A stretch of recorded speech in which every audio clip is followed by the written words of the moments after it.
Tohle je LearnCheck Online. Díky, že posloucháte.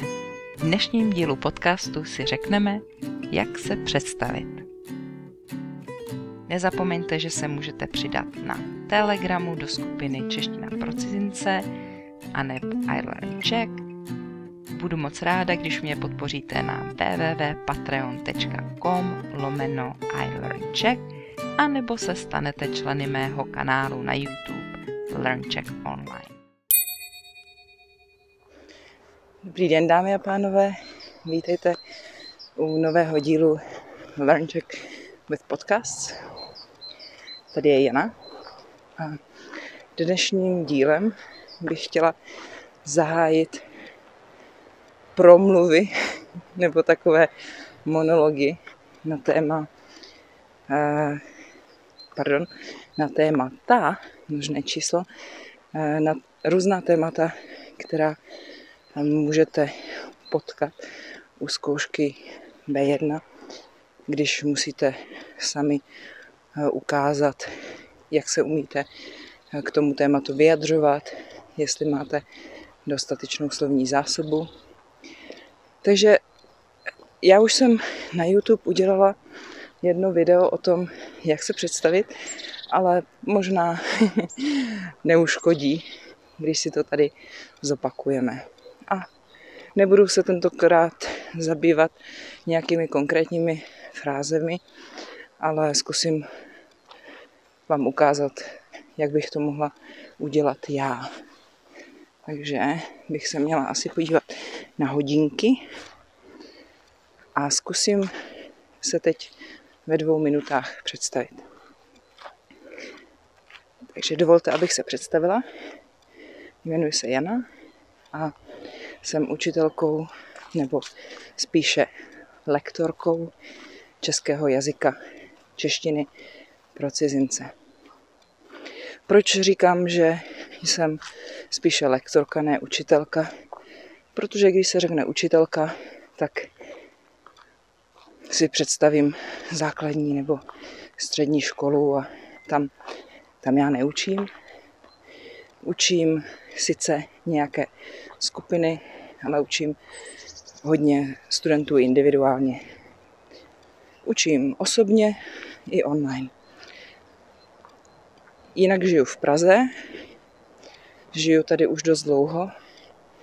Přistěhovala jsem se sem v roce 2002, když jsem sem přišla studovat. A teď máme rok 2021, takže je to bezmála 20 let. Ale právě se stěhuju do menšího města v Podhůří, takže je to taková velká životní změna. Jinak jsem vdaná, nemám děti, ale mám 2 kočky a také štěně, nebo takového adolescentního psa, je mu 7 měsíců. No a ve volném čase ráda hraju například bowling. Ten jsem začala hrát v roce 2013, myslím. A nejprve jsem šla jenom tak s kamarády do nedalekého bowlingového centra. A když nás tam viděl manažer, jak dlouho tam hrajeme, tak nás pozval do ABL, to je amatérská bowlingová liga. No a tak jsem si řekla, proč ne, zkusíme to. Jednou za měsíc se týmy sejdou a soutěží spolu a takových soutěžních večerů je asi 4 nebo 5 za sezónu a potom se to vyhodnotí. No a postupně jsem začala bowling vnímat jako sport.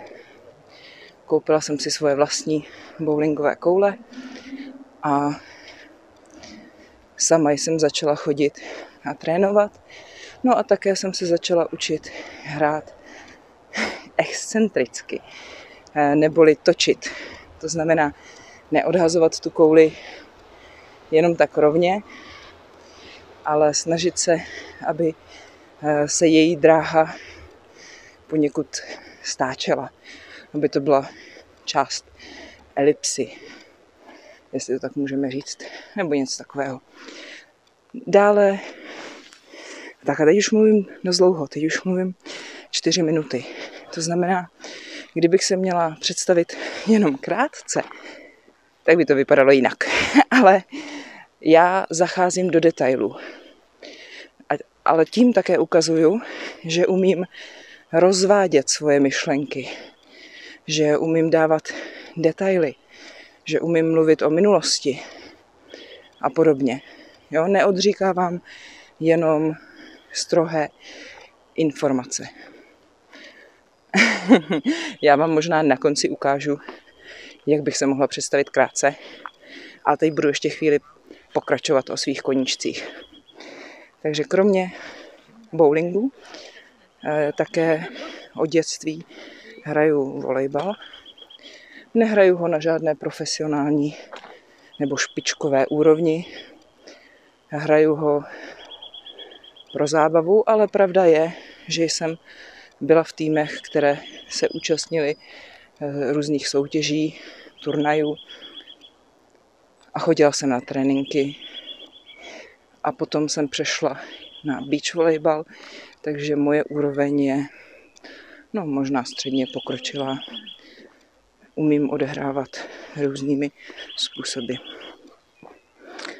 A znám většinu pravidel. Ale samozřejmě v poslední době moc nesportuji, protože je společenský život omezen a já převážně sedím doma nebo chodím na procházky. Teď jsem se příliš rozpovídala o svých koníčcích. To by mělo být jedno z následujících témat. Ale budiž, potom vám možná řeknu více, když vás to bude zajímat. Že bych teď zkusila to krátké představení. Pojďme na to. Takže dobrý den, jmenuji se Jana a jsem lektorkou češtiny. Žiju a pracuji v Praze, ale už brzy se budu stěhovat do jednoho malého města, asi 100 kilometrů od Prahy, a budu pravděpodobně pracovat hlavně online. To se ještě uvidí. Ve volném čase chodím ráda na procházky, ráda fotím a také mě baví něco tvořit.